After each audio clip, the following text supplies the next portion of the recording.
All right. Hi, everyone. I am Dedra Stafford, and we are covering Beyond Stickers and Detentions, which is basically a deeper look at behavior with intrinsic and extrinsic rewards and how we can help our students grow. This is my contact information. You can always reach out to me with follow up questions. I know sometimes 90 minutes is just not quite enough to get all the answers that you need. But I do want you to know, even though we're recording this for other people to watch, the people that are live in the room today, I appreciate you being here. And I want you to know you can unmute and ask me a question. You can jump in and type it in the chat room. Paul will try to watch the chat room for me if I miss anything. But anytime you have a question, you're not going to throw me off my game. I want us to have dialogue and make this meaningful for you. This is not a Netflix presentation where you just have to watch and not participate. Um, um, the thing I have to warn you about is I am actually on the road today. I've been working in a school all day and I'm in a hotel. So fingers crossed the internet will hold up and their connections will be solid and we'll be able to do what we need to do. But I want to encourage you to check out the March teacher talks that are on Tuesdays and Thursdays and sign up for the ones that apply to you. Here are just a few of them. For month of March, we have some great people in the lineup and just make sure you watch these. These are free and they're a great way to get a little PD just a little bit at a time for just the things you need. Uh, I know we have several people. We have about 11 people here today. It helps me to know what you teach. So when I'm talking, I can think about where you're from and what you're doing. So I see someone is teaching second languages. But if anyone else wants to jump in the room and tell me in the chat where you're from and what your role is, that certainly helps me while I I'm want to start. I absolutely. want to Okay. start. So I'm Nadia Albor. I'm from Lebanon. I teach ELA 8, 9, 10, 11, and Okay. SAT. I All right. teach in digitized and online school in Philadelphia. Okay. And wow, you are busy. All right. First grade. See, we've got high school, we've got first grade. This subject is so universal to everyone. So I love that you're here in history, ELA, Los Angeles, fifth and eighth grade. So I have to tell you that my um, philosophy on the success of any classroom is based around the peanut M&M. I believe the core, the peanut, is classroom management, and it has to be solid. Your classroom management is the core piece. So your rules, your procedures, the way you do things, that is the core for success in your classroom. Now, I always have a teacher who has 107 rules and procedures, but feels like kids still don't behave. And I always tell that teacher that there's a chocolatey layer that goes around the outside of that peanut and makes it so much easier. And that's relationships. And the last thing is the candy coating on the outside of the peanut M&M. And that's the best practices. That's all the readers, writers workshops, the differentiated instructions, the writing models, all the things that you know and do make your classroom great for teaching. Those are the best practices. And those things crumble and fail every time if you don't have your peanut and chocolate firmly in place. If you're a new teacher, you should be working on your peanut and chocolate for at least 3 years. 3 to 5 is usually the comfort zone, but those best practices cannot stand up with the pressure if they don't have the peanut and chocolate. So I just want you to take a mental inventory really quick.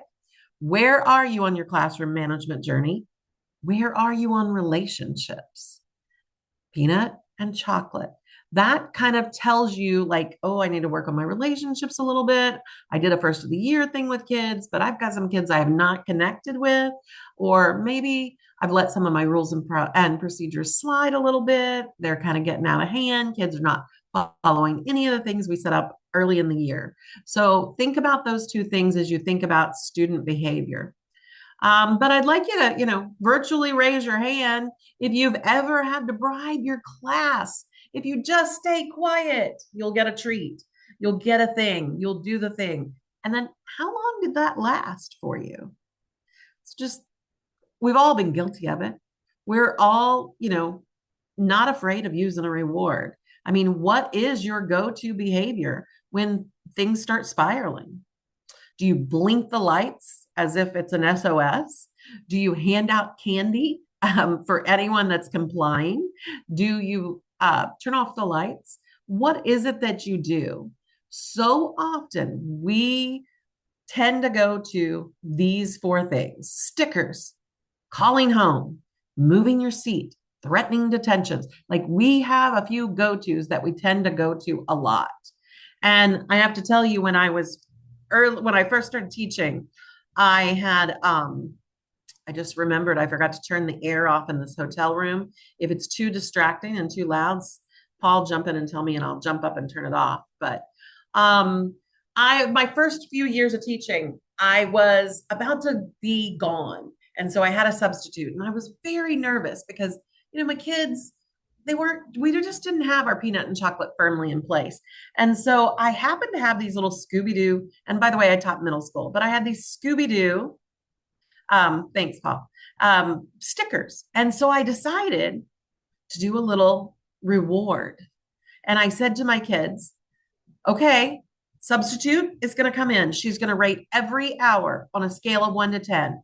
The class with the best number, they each get one of these Scooby-Doo stickers. Now, you might be thinking middle school and stickers, but I'm telling you, they were excited.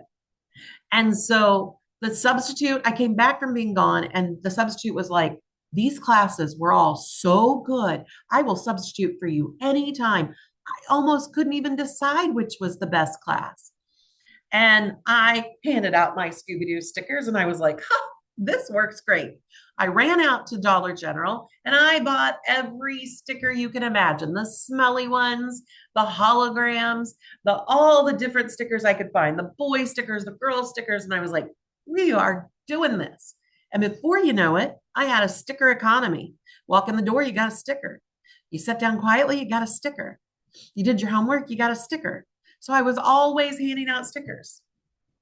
And I thought, well, this classroom management thing is not too hard. All you have to do is have something to give them. And stickers were cheap and it was easy, didn't take up a lot of time. I thought, oh, I could write a book. This is so easy. And then in about 3 to 4 days,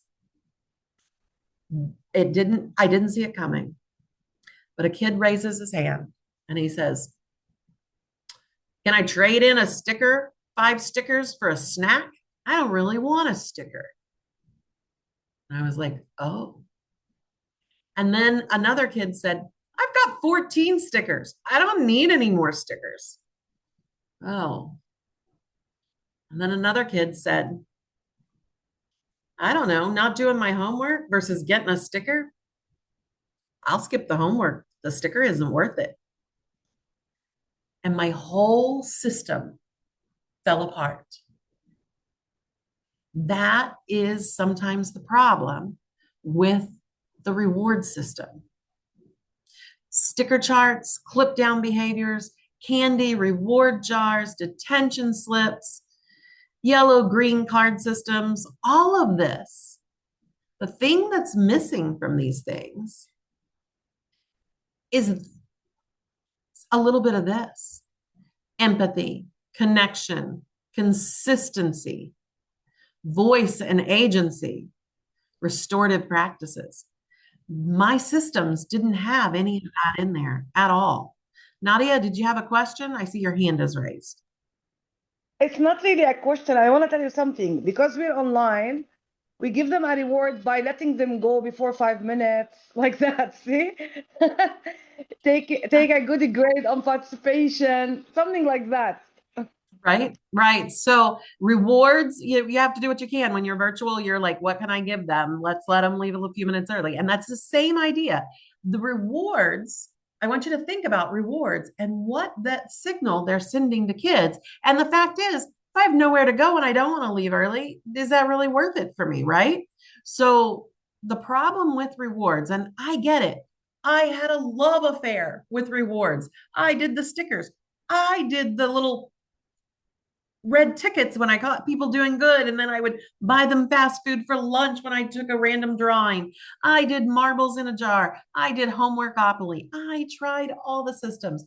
I was one that could get on teacher pay teachers and be sucked in by any reward system I could find. I found them fascinating. And I really just always thought, this is going to be the magic pill. This is going to be the magic pill. This is going to be helpful.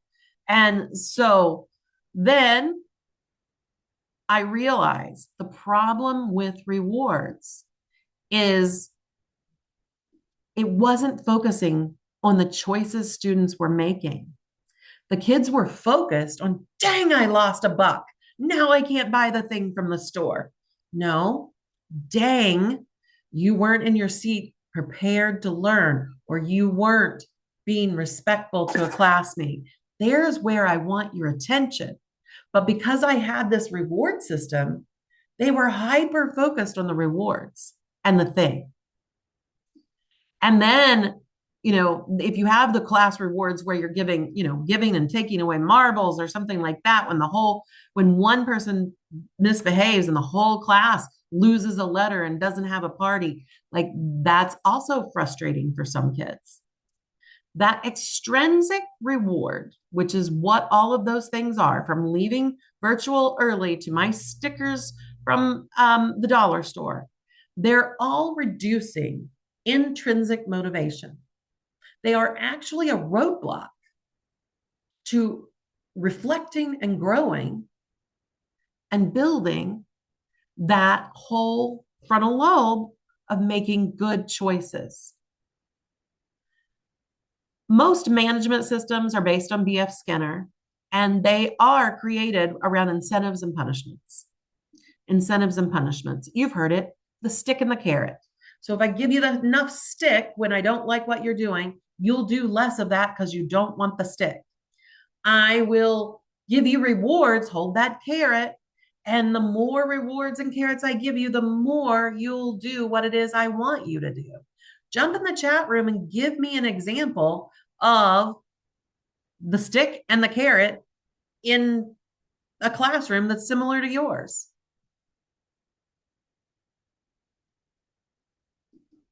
Sticks and carrots will work.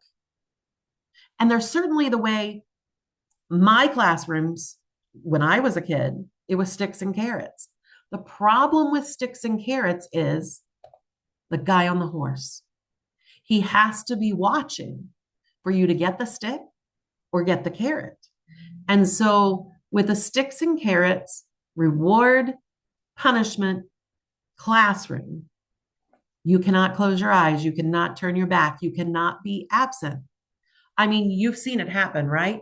Your kids are perfect for you. But when you take them to another room or you take them somewhere else or in the cafeteria and you're not standing there, everyone's like, your class acted horrible. Well, the reality is you weren't there to hand out your tickets for best behavior. You weren't there to hand out the detentions for misbehavior. If you're not looking, there's no stick or carrot attached. Why do I need to do the behavior you asked me to? Because you asked me to do this behavior and either not get a punishment or get a carrot. But if you're not watching, I can do any behavior I want because there's no carrot or stick attached. So that is the problem with extrinsic motivation. So you might be thinking, great, I came hoping I'd learn some great classroom management system that would work really well. But now I've realized I've been doing extrinsic and she's telling me it won't work. What I want you to understand is the difference of the two things and when you use each of them to your advantage in the classroom. So understanding the difference between intrinsic and extrinsic motivation. So extrinsic is the one we are most likely to go to. It is that if then or else system. And it's where you have your handout. What is the reward for this? And there's no enjoyment in doing what you asked me to do. It's just the reward. This must be so boring that you have to give me something. There's no satisfaction in getting it done well. And the choice is to avoid negative or not. So this is extrinsic motivation. Why does it work? What it works, it only works over rudimentary tasks, not cognitive tasks. And even then, it only works for a short time. So I tell teachers, use it at first to get the climate developed in your classroom, but use it sparingly and pull back as soon as you can because it will wear out and then you'll be more frustrated. Why will it wear out? Why will the stickers not work anymore? Because currency is different for every kid, right? You agree with that statement? I mean, some kids want candy, some kids want junk from the prize box. Some high schoolers want to leave early, some high schoolers want to just talk and not talk about school. Some want points for their test. So different kids have different currency, and you can't constantly keep up. And if you do, you're worn out. The other thing is, even when you win, you lose with extrinsic motivation. Even when you're getting the behavior you want, your students are not growing and learning how to behave for the sake of feeling good about that behavior. Because if the reward is removed, the behavior will also remove. So extrinsic motivation has some huge flaws in it. It also has this more thing. What do I do if I get this? What do I do that I get this? I tell people all the time that one of the big problems with education right now is we have set this up. We give them a point for everything. We have not just brought them in to learn because they need to learn. We did an exchange. Well, now they're like, you want me to raise my hand? Do I get a point? You want me to work in this group? How many points do I get? How much is this test worth? Let me do the math. Is it worth it for me to do this essay or do I not need to do this essay? So this whole exchange for learning for grades actually has set them up to have their hand out. What am I going to get for doing this? And it blocks that idea of becoming an independent learner. It also creates a system of comparison. Am I as good as? So that whole self-satisfaction is invalidated because I'm looking at my 5 points versus your 25 points. I must suck because I didn't get very many. So that comparison piece is huge as well. Daniel Pink is one of my favorite authors. He's written a million books. And his drive talks about 7 deadly flaws of rewards, whether you're an adult or a child. It extinguishes intrinsic motivation. And intrinsic motivation is what drives people to be successful, diminishes performance. It kills creativity. It crowds out good behavior and it encourages cheating. Oh my goodness, educators, that's the least of that's the thing we want to do least. But here's the thing. When you have rewards attached, people want the rewards. It's not really about the task. Why doesn't it work? Well, the reality is that extrinsic motivation, there's a tolerance that happens like a sugar high, and kids need more and faster. And if it becomes boring, they want you to come up with something new. It also trains kids to chase that reward, not the value of doing well. They want to know what they get. They don't learn self-regulation. It doesn't build internal skills, goal setting, pride in the effort in which they do. It's not universal. We've talked about that. And it creates this yin yang control struggle because kids start pushing back when they feel like the reward is kind of being manipulated. PBIS has gotten a lot of pushback because the whole idea was to reward students as they did behaviors that changed and fit in the area that they needed. But it became this token system and overly focused on the rewards and the store and the points. And it wasn't done with fidelity in most schools, and it wasn't coupled with restorative and an MTSS system. And when those pieces fell off, it just became about points and stores. And so many people have such a bad taste in their mouth when it comes to PBIS because it was overly focused on the points and the rewards. And it was a much bigger program than that. So what is intrinsic motivation? Well, I have to tell you, everybody wants to know because when I do a live conference and I say anything in my descriptor or title about student motivation, people come running. People come running. They all want to know, what is the secret sauce? What is it that students need to do to be motivated? The reality is that no one can make someone else intrinsically motivated.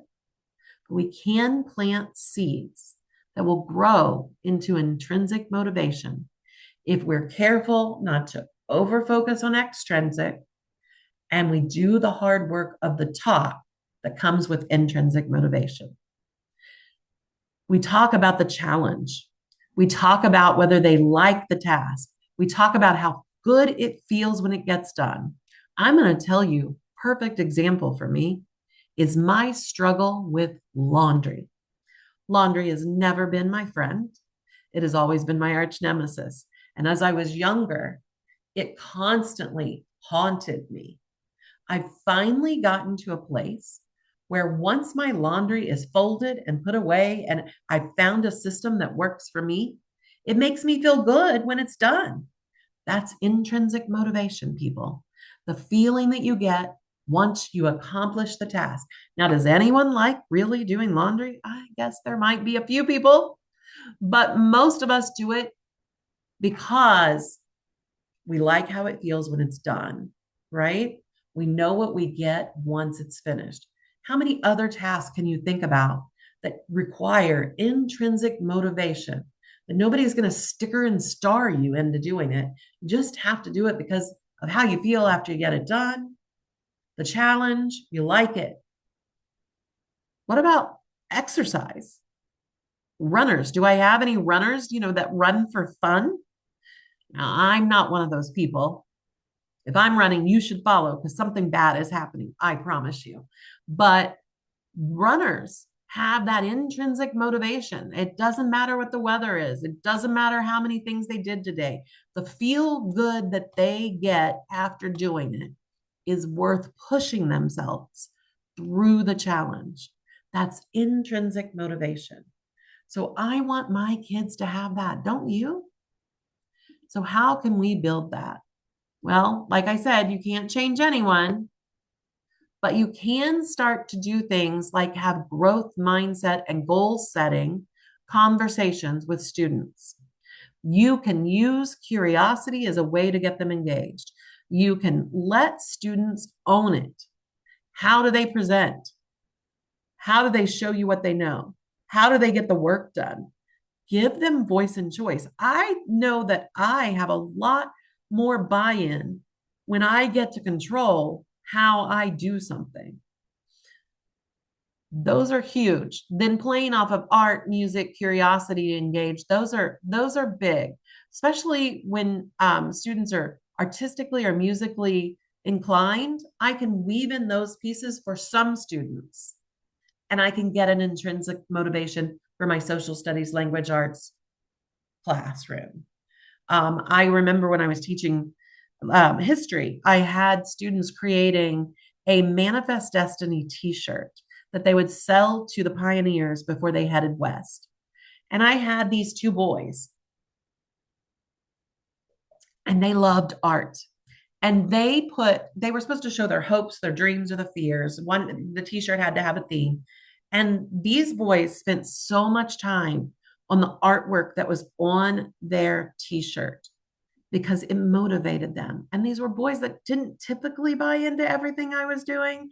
My subject itself wasn't that motivating for them, but because I let them choose art.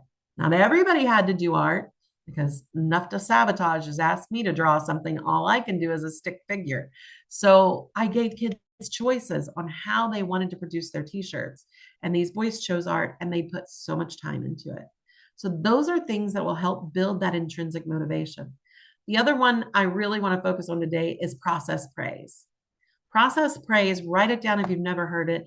Go to ChatGPT, go to Google, ask some information. I'm going to show you a few things on it. I'm going to give you a handout on it. But if we could move away from the good job praise to actual process praise, we will start building intrinsic motivation.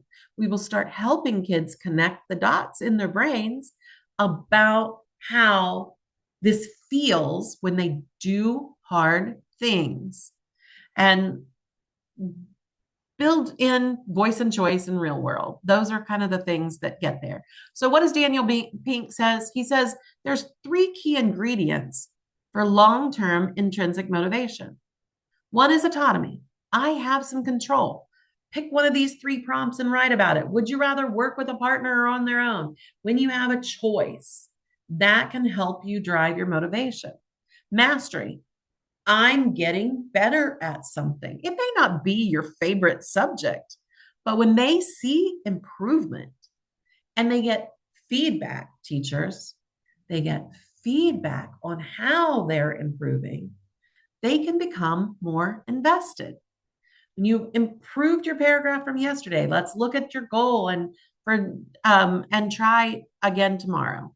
Those kind of things, when they see improvement, they get motivated. Or it could be that this just connects to their lives, that this is relevant. Maybe something we're doing is tied to the real world, and so it feels more valuable. So it might be writing an essay about endangered animals that I care about. It may be that we're doing an exit poll for a political voting system to see where the early votes are coming in and see if we can make predictions. Those are real. When you create posters about things that matter to you and you add the symbolic words that you need to have in there, somehow you're using something that matters to the students. Those are the things that drive that motivation. So I just wanted to go in a little bit deeper and show you a few examples of how we can use this when it comes to behavior. So motivation with behavior. And I can say that you can choose to take a break now or after the next activity. What works best for you? Which classroom job would you like? Or you can walk or sit quietly during this time. What helps you, right? I had a perfect example just the other day. We had a student sleeping in class. I'm sure that never happens in your classroom, but a student that was having a hard time. And so we decided to take a restorative approach as opposed to a reward versus punishment approach. And so the first thing we did was we asked the student, is this the kind of tired that you can push through yourself, or do you need a minute? So we gave them an opportunity to give us feedback. Is this, and sometimes just saying that to a student, they're like, oh, yeah, I can push through. I got this. Because they're waiting to see if you'll call them on it. Or sometimes they're like, no, I really just cannot open my eyes right now for whatever reason. They gamed too long, or they have a second job, something like that. But after that student said, I'm really having a hard time, then we gave him a choice. Would it help to get up and go get a drink and walk around a little bit? Or do you need to go splash some water on your face? Which of these things could help you? And he chose and he did it and he came back and he was better.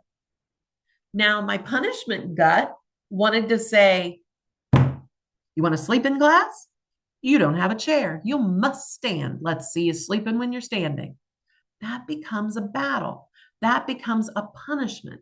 That doesn't help that child build the connections in their brain to help them fight through difficult times, because we have all been too tired to hold our eyes open sometimes.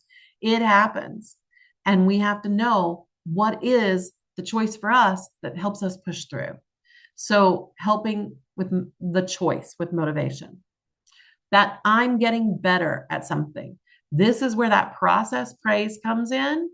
But let's focus it on behavior. Last week, you needed reminders to line up quietly. Today, you've remembered all on your own. That is great progress. Or you've been working on respectful talk, and I noticed it was hard, but you waited your turn in circles today, in our circle today. I was with the middle school just a couple of days ago, and I watched this child who had incident. She'd accidentally thrown an eraser. Well, she didn't accidentally throw it, but she threw an eraser. It accidentally hit the teacher. The teacher got upset. She blew up, lost her temper, left the classroom. Comes back into the classroom after she's cooled down, and the teacher is talking to her and addressing the situation. And probably because the teacher had not had time to cool down herself, was kind of getting the student a little riled up. But I watched that child go like this. Okay. And then she sat down. I watched her want to confront the teacher, say what she really thought, defend herself, deflect on the behavior. And then she literally sucked it back in, shook her head, and went and sat down. So I said to that child, I noticed you lost your temper earlier. You had to leave the classroom. When you came back, you wanted to say a lot, but you realized it wasn't going to make the situation better. And you decided just to hold it in. That's really good. And you should, this is a middle school, 8th grade girl, and her face lit up because I recognized that she was mastering something that was super hard for her, that she often had blowups, and that was something worth recognizing. So, noticing when students have mastery and helping them connect those dots will cement it into their brains. Purpose. When you follow directions quickly, we have more time for fun stuff. When you use kind words, it helps your class feel safe and respected. How do you think staying focused during work time helps you and your classmates? Those are things that will help them find purpose in good behavior in your classroom. But knowing the difference between extrinsic and intrinsic motivation really helps you realize what you're doing to feed the extrinsic monster of your children in the classroom and what you're doing to build that intrinsic monster in your children. We really need to build the intrinsic. The research is solid. Intrinsic motivation helps adults perform better in the workplace, in their social environments, in the world as citizens. And that's what we want. We want students who can perform without a sticker, without a punishment. They can do it because it's the right thing to do. So, how do you do this? Well, if you're going to build a classroom that's driven by intrinsic motivation, you have got to create a culture of kindness, a culture of respect, a culture of belonging. These are the things that you have got to do so that you can start to have those discussions. You also have to have those clear expectations, the routines, the consistent structure. That peanut will help intrinsic motivation. And then you've got to ask students what success in your classroom looks like to them. Everyone's hopes, their goals, and what it looks like will be different. Differentiated instruction for behavior in your classroom. It's going to look different for each of us. And then allow them choices. Allow them choices. So I want you to think for a minute about a teacher that made a difference for you, a teacher that was powerful in your life as a student. And why were they so motivating? What did they do that was motivating? I'm going to be quiet for just a minute. I'd love for you to either unmute and share a story or just jot it in the chat room.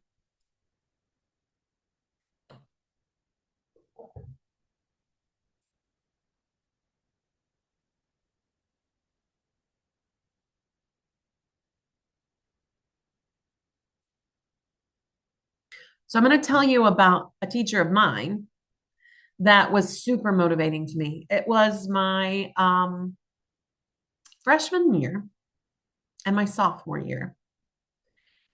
I took an elective class. It was journalism. And the reason I took that class was not because I wanted to be a journalist or probably even cared what journalism was, but a friend of mine was taking it and I wanted to be with her. So I took the class that she was in. And so I didn't do less than the teacher asked us to. I kind of stayed under the radar, did what I needed to do to get by, but this really wasn't my jam. And this teacher, her name was Miss Little, and she was teaching us yearbook and journalism and how to, capture with a headline and use fonts and graphically design things that are appealing. And I was doing the exercises, filling out the worksheets. I'd go gather things that she asked me to gather. But one day she just looked at me and she was asking us to all give input on the theme that was for the yearbook or the theme for a section in the yearbook. And, I was just kind of sitting there and she looked at me and she said, I want to know your idea. And I was like, I don't have any. I'm good with whatever everybody else decides. And she said, no,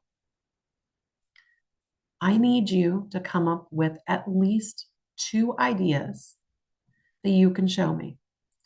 And I was like, oh, whatever. And she kind of stayed on me, not in a mean punishment sort of way, but in a way where she was constantly saying, so what are your two ideas? And so what does that look like? So can you show me an example of that? And she kind of stayed with me. Now I have to tell you, I didn't know what I was doing. Certainly wasn't a graphic designer by any means. So I happened to be at a doctor's office and was flipping through magazines and I saw this font where they used a big capital letter and then they started the whole article. And I was like, maybe this will shut her up. And so I went back the next day and I said, what if we started every article in the yearbook with the large letter? And she was like, what would that look like? And so I sketched it out. And then she said, show me three other ways to do that. And so I put down three other ways, not thinking this was anything more than just an assignment. She, the next day, had those different ideas up on the board without my name and said, what do you guys think? And everyone was like, oh, we love this one. This is going to be great. And we can spin it this way and we can use it for the captions. And it became one of those universal themes that went throughout our yearbook that actually won the state award. And she looked at me after we got started and she just kind of winked. She didn't make a big deal of it, but she just kind of winked. And then anytime she asked me to do something that I thought was out of my comfort zone, like write the football article, oh, goodness, she was like, I know you can do hard things, and I'm not going to let you hide in here. She motivated me. I went on to do yearbook and journalism and graphic design throughout my entire life, basically, in some form, fashion, or way. But Miss Little seen something in me, and she didn't motivate me with a sticker or punish me with a zero. She pushed and helped me make that connection. I'm sure you guys all have stories like that, but you also are that story maker for others. I love Wounded by Schools. Kristen Olson did a study of 100 students who were like on the margin. And she said, what advice would you give teachers on how to respond to students who are withdrawing from education? And they said it was a teacher who believed that they could do so much more than they thought possible of themselves, who really began to change the way they saw the world, and their place in that world. And that's you. That's intrinsic motivation. That's helping students build that feeling of, I got this. And I have to tell you, I'm old. Some of you are not near the age I am. I have a lot of experience, but I was a child raised in the generation of good job. You're so smart. You're great. That's right. And so process praise has been a struggle for me most of my educational career because my gut reaction is good job. Some of you might be with me. I've given you this little instead try staying with a QR code that you're free to have and download. And if you need it, email me. But I wanted you to kind of see that it takes a while to get there. It's hard. And moving from that's awesome to specific follow-up feedback helps build intrinsic motivation, but I've got to focus on whether I'm doing it correctly or not. Watch this little video.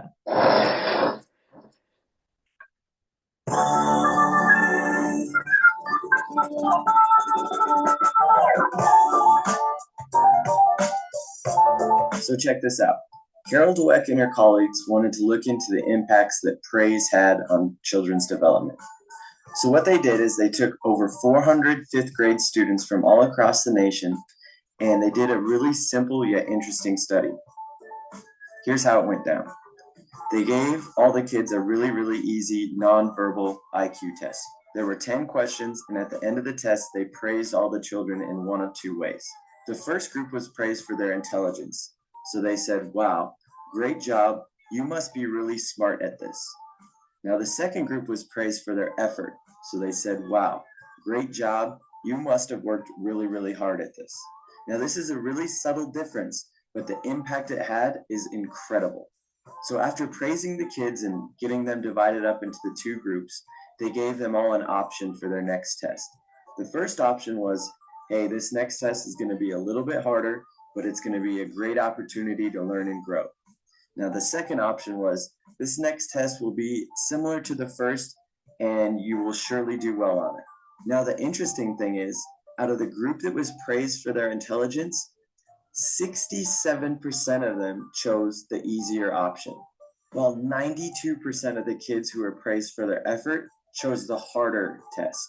This is unbelievable to think about, how just the subtle difference in the way that they were praised had such an impact. Carol Dweck explains why this happens. Child or adult hears, oh, you think I'm brilliant and talented. That's why you admire me. That's why you value me. I better not do anything that will disprove this evaluation. As a result, they enter a fixed mindset, they play it safe in the future, and they limit the growth of their talents. Whereas focusing on the strategies they use, the way they're stretching themselves and taking on hard tasks, the intense practice they're doing, those are the kinds of things that say to a child or an older athlete, it's about the process of growth. As a result, they don't feel, oh, if I make a mistake, you won't think I'm talented. They think, oh, if I don't take on hard things and stick to them, I'm not going to grow. Next, Dweck and her colleagues gave all the kids a really, really difficult test. It was one that they would surely fail, but they wanted to look at how the different kids attacked this challenge. Dweck noticed that the group that was praised for effort worked harder, longer, and actually enjoyed this test more than the group that was praised for their intelligence. This group got really frustrated with this test and had the tendency to give up early. After this artificially induced failure round, all of the kids were given a third and final test. Now this test was the same level of difficulty as the first one, but check out the results. The group that was praised for their intelligence actually did worse on this test than the first one. Their average score actually dropped by 20%, while the group that was praised for their effort did significantly better, raising their average score by nearly 30%. This is a 50% difference in performance that was caused by a few subtle differences in the way that they were praised. This study shows how praise can either make or break a child's development. I mean, we all do it. We all want to be positive with the children we work with, so teachers, coaches, parents are always looking for ways to support their kids and tend to praise them quite a bit. So we need to look at research like this and realize, okay, praise is a good thing and there's nothing wrong with being positive, but we need to be very careful about praising someone's intelligence or abilities and focus more on the process and the effort that they put forth. I think this is a pretty easy fix that will help us develop growth mindsets within the kids that we work with. And as all the research shows, having a growth mindset has a big time impact on the development of a child, whether it's on the court, in the classroom, or just in life. Thanks so much for following along and watching this video. So what do you think? Anyone have any questions, thoughts, feedback for me? Emphasizing effort over ability can build growth mindset. We know that. But are we being mindful and purposeful in building those process praise moments for our students when it comes to behavior, not just learning, so that they can make those connections? If you're watching this video, stop, pause it, write down a few notes, make a symbol that will help you remember process praise, and take it with you back to your classroom so that you don't forget that not just praising students on their ability, but on the effort that they put in, especially when it comes to behavior, and see what happens. Okay, so the next thing I want to talk about is that iceberg analogy. I'm sure you've seen it. The angry is what we see on the top of the surface, but underneath it, the emotions that are connected to an angry child could be that they're worried, they're sad, they're frustrated, they feel disrespected, they feel disappointed, they're shameful. A lot could be going on underneath the surface that we don't see. And so when I talk to people about behaviors and how we can make a behavior plan or create an environment that produces better behavior in students without stickers and stars and rewards, I often refer to this analogy because every symptom we're seeing in the class has a source. And that source is usually underwater and it's harder to see. So we tend to react to the sleeping child because that's the symptom we're seeing. We're not looking at the source underneath the water. And that's where we learn what we can do to change the behavior, what we can do to help the child is what is the source. So we want to move from symptom noticing to source noticing when it comes to behavior problems. For example, Jim L.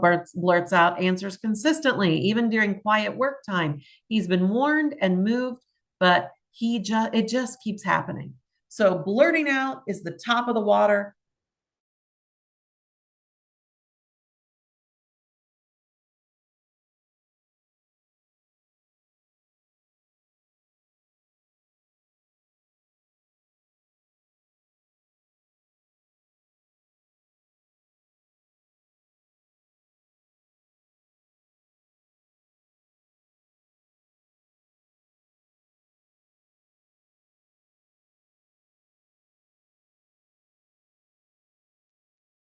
So it seems like Dedra has frozen. I'm going to reach out to her now. Hang on. We'll get her back.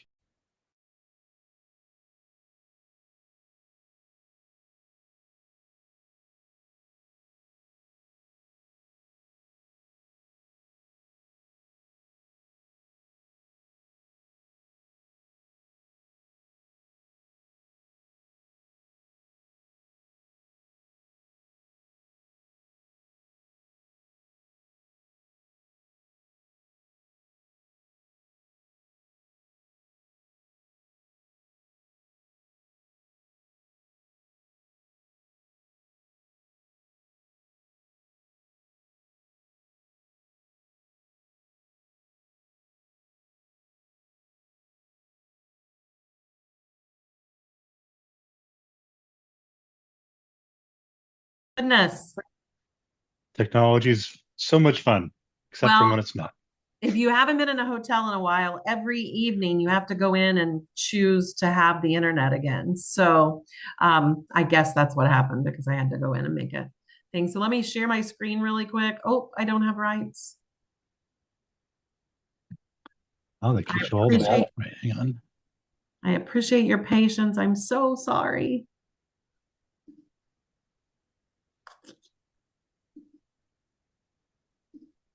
All right. We're almost there. Back to where we're at. Okay, so what about Zane, who walks around the room during independent work, distracting others, rarely completes his own assignments? What could be happening underneath the iceberg for Zane? Could it be that he has a learning deficit?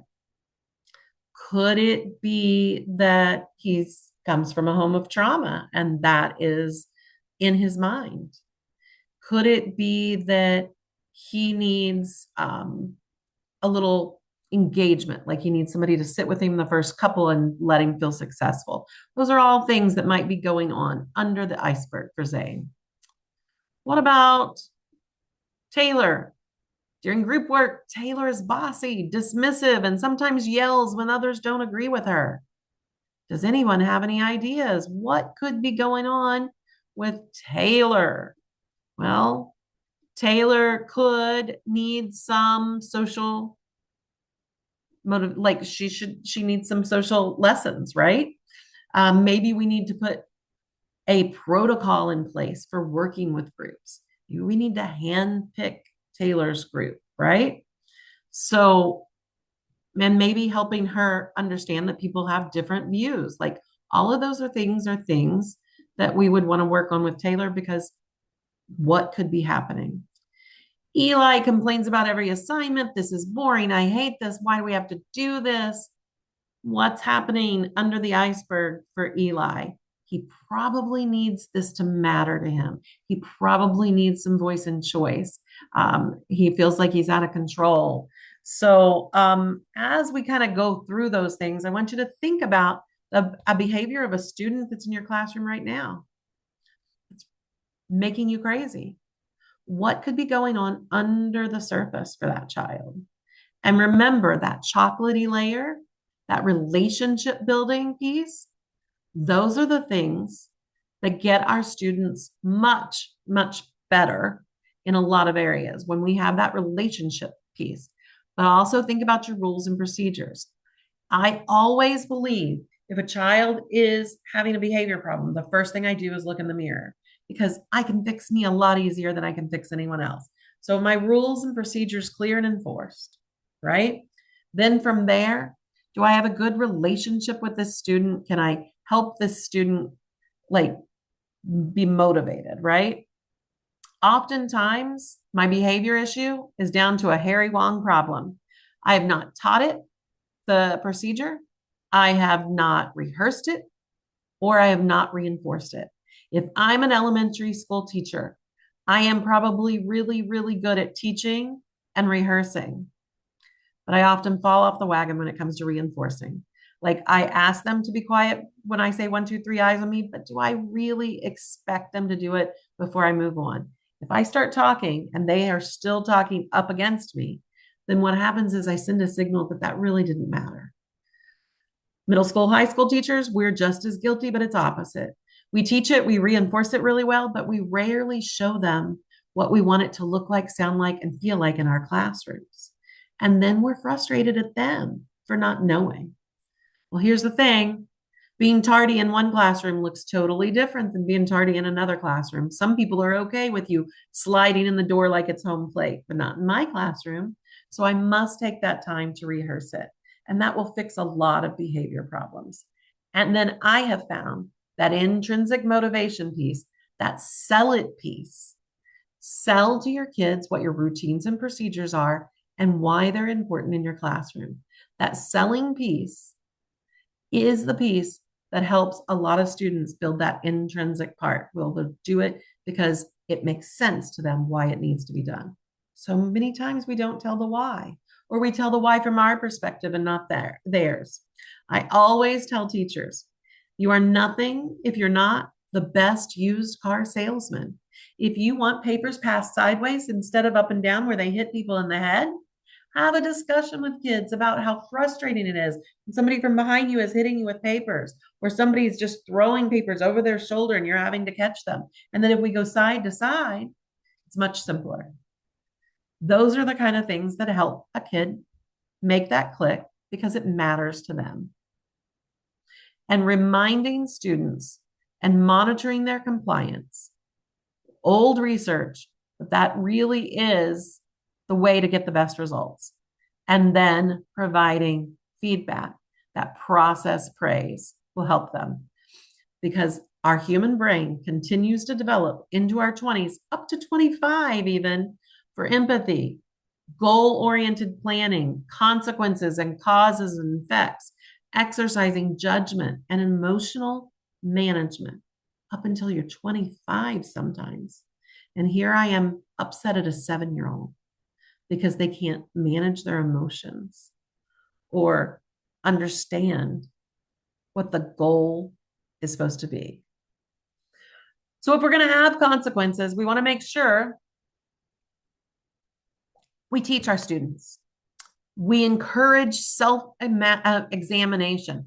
What could you have done in this situation? Instead of lecturing them on what it is they did and why it didn't work, how about we ask them, where did you know this was going wrong? Where could you have pulled back and made a different decision? Help them develop the inner voice of self-control. I'll never forget, I was working in a school for a couple of years, and we were working on restorative practices. And this little girl, she had emotional regulation problems, and she would fly out of the room at any given time with a behavior issue. And one day she looked at us and she said, I know that I should have. And she said what she should have done. And she said, but I just got my feel. And I thought, when? Because a year ago, she didn't know what she should have done. She may not have done it, but she knew what she should have done. And now we can get her there. So helping them develop that inner voice. Remember, consequences are not punishments. Punishments are about shame, about harm. And we're going to focus on learning and growth. Like, why did this not work for you? Why did this make it harder? And then help them see that they can do better and that what they need to do to be in control. So, reflective questions. What do I want the child to learn from this experience? Boy, sometimes I just want them to learn that they need to stop. That's not going to help them. And how is this going to affect the student teacher relationship? And does my consequence fit the behavior? Make sure that we give them opportunity to repair harm, repair damaged relationship, and give them opportunities to reflect and grow. Will they always be ready for it? No. But the more we do it, the more we provide opportunities, seeds that will grow into that inner peace. Purpose of consequences, basically, you want to align them with the behavior, but think about loss and delay in privileges, required interactions. I love required interactions, restitution, reteaching the appropriate behavior. I tell teachers all the time, early ed teachers spend so much time teaching kids how to scoot in their chairs, walk through the halls, to have a bubble in their mouth, marshmallow toast, the whole thing. We often don't teach students how to regulate their emotions, what to do when you're angry, disappointed, frustrated, feel you're not being heard. And then we get upset when those emotions have them reacting badly. Maybe no one ever has taught them and helped them self-reflect and given them feedback and process praise on how they're doing to manage those emotions. Now, do I have to do it for every student in my classroom? Probably not. Probably a lot of them get this in other places or have them before they get to you. But I always say that reading and writing and all our subjects are super important, but helping students regulate emotions and having inner motivation, that could save a kid's life out of the streets. It could save a student's life. If you have a student right now that you've thought of that is you're having a difficult time with, I'd like to challenge you to take a 10-day deposit. I want you to work on that chocolate portion with that child. For about 10 days in a row, I want you to talk to them about anything non-school related for 2 to 3 minutes and see if you can build the relationship between the two of you. Now, don't teacher this up. Don't have a spreadsheet. Don't tell them what you're doing. Don't write it down and set a timer. Just make it casual, easy, before class, after class, during lunch, in the morning, during open time. This is huge to helping build a relationship. It is certainly not going to make anything worse. And the 10-day deposit really, I think, at the very least, is going to make me enjoy that child a little bit more. Now, I don't know about you, but difficult students, I always have a favorite difficult student. Do you? One that challenges us a little bit more, but I like them. And then there's the difficult student that is like nails on a chalkboard, just wears me out. What I've found, if I do the 10-day deposit and I build a relationship with that child, I like them a little bit more and their behavior bothers me a little bit less. At the very least, it fixes that. But more than likely, the good relationship is going to help you help that student plant seeds and develop their intrinsic motivation. Also, be very careful when you're dealing with behavior. Don't give away your power. You want until you absolutely have to. Give all the things that you need to do to help kids get there. And remember that the function of misbehavior, the why, is probably related to students want attention and they don't care whether it's positive or negative. They want to escape or avoid a situation that you put in front of them, or they are trying to get an access to an item, or they need a regulation or they have a sensory issue. 4 primary functions of behavior. What is the behavior connected to the student that you're thinking about right now? So if they want attention, avoid public correction, power struggles. If they're wanting attention, that's definitely going to be what they're getting. Give them a positive attention. Give them check-in moments before misbehavior happens. Give them leadership roles. If they're looking for escape, forcing completion under stress is not going to help them. They need break cards. They need task modification. They need coping skills. Clear reward systems and delayed gratification. If I have a student that needs tangible stuff, then I am going to need to be consistent and delay gratification, get them to the delayed gratification, which may mean that I need a reward system to start with. And of course, be careful with your sensory kids. They need fidgets, they need moving breaks, they need calming corners. So this is the magic sauce for me. If I have a behavior, so I want you to think about a student or a behavior you experienced this week. And if you want to put it in the chat room, we can look at it. But I always tell people, let's go a little deeper. Let's look. Is this a procedure problem? Is this an external problem? Or is this an internal problem? Well, if it's a procedure problem, I need to practice reinforce the procedure. If it's an external problem, I might need to call parents, get some outside help, close an achievement gap, do something to help the child. And if it's an internal problem, the child just chooses to behave this way, which is, we think it's always that, but when you look deeper, it's not. Then the only thing that's really going to help is having some clear consequences and build a relationship. Those are the 2 things. And I always say that relationship is the easiest way to deal with behavior problem. Having a relationship with a student will always help me so much more than anything else. So example, sleeping in class. Could be that I have not explained what independent work time looks like. Maybe in 3 other classes, when it's independent work time, the teacher lets them sleep. And I have not said anything to the contrary. You would think you'd know, but if other people are allowing it, why aren't you? Why would I assume you aren't? So it could be a procedure problem. But sleeping could also be an external problem. Working a night job, helping put my little brother and sister to bed because my mom's not there, gaming all night long. Those are external problems. They might need some outside help, right? So different things, different problems, different outside help, but it could be an external factor.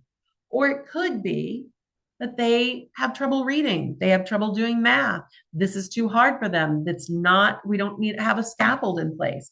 So the external problem could actually be solved in my classroom, maybe. But internal, no, they don't have a reading problem. They don't have a working problem. They don't have a problem with trauma. I have explained what the expectation for independent work is. They are just choosing to tune out and put their head down. Well, then I'm going to tell you right now that there's only 2 things that are going to help you in that situation.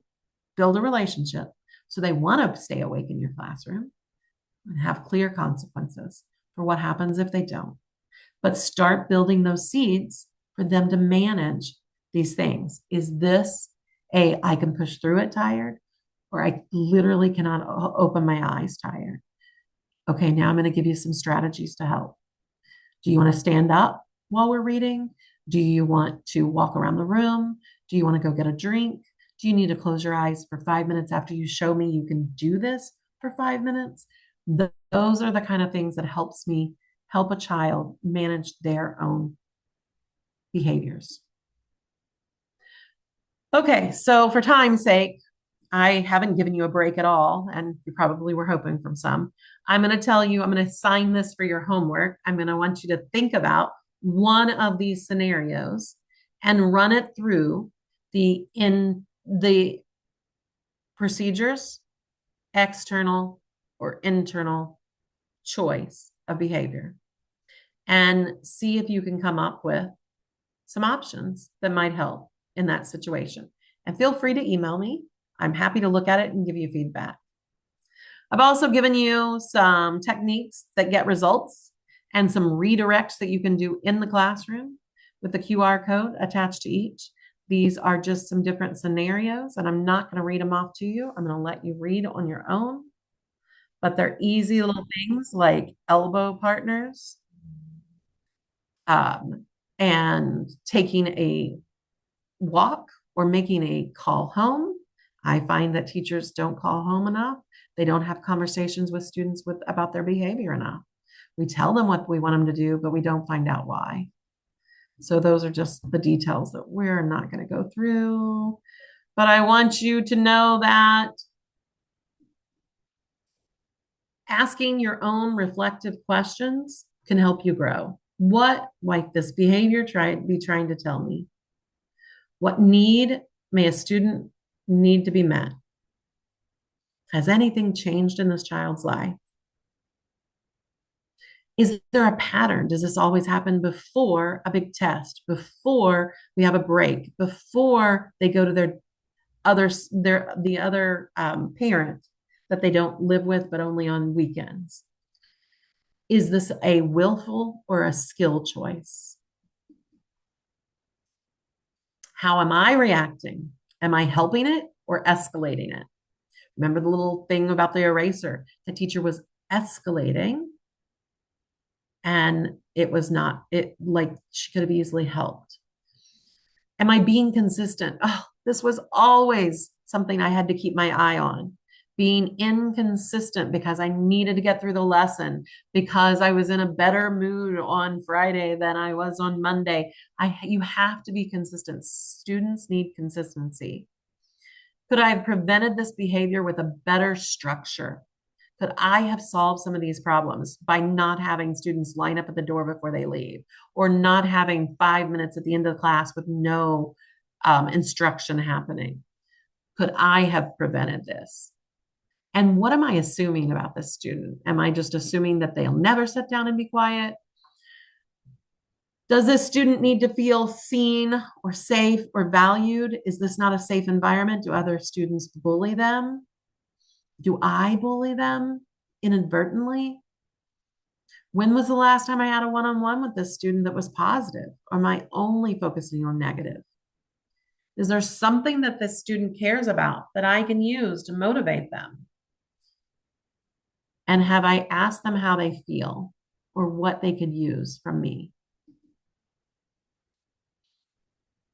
And then as we look at our better strategies, am I using more carrots and sticks or vice versa? What intrinsic motivators can I tap into here? So think about those drivers of motivation and how we can use that piece of choice and voice, or how this matters, or process praise. How can I give students more choice and voice? And would a consequence help? And does it hit? I love Annette Bro and the fact that she says that everyone in the classroom has a story that leads to misbehavior or defiance. But 9 times out of 10, the story behind the misbehavior will not make you angry. It will break your heart. Sometimes we get caught up in our four walls and the things that we're doing, and we forget that These little humans need help growing. So am I saying never to reward? I am not saying never to reward. What I'm saying is make sure your rewards are the weakest rewards to strengthen the behavior. My goal is less extrinsic than intrinsic, and it has to be attainable for all. If I'm going to use rewards, I'm going to make sure it meets these three criteria. Less is always more. And I want to give process praise and help my students grow those seeds to where they need to be. I'm available for questions if you need them. I appreciate your time and your energy on this Thursday evening. I hope you walked away thinking about something just a little bit differently. Thanks.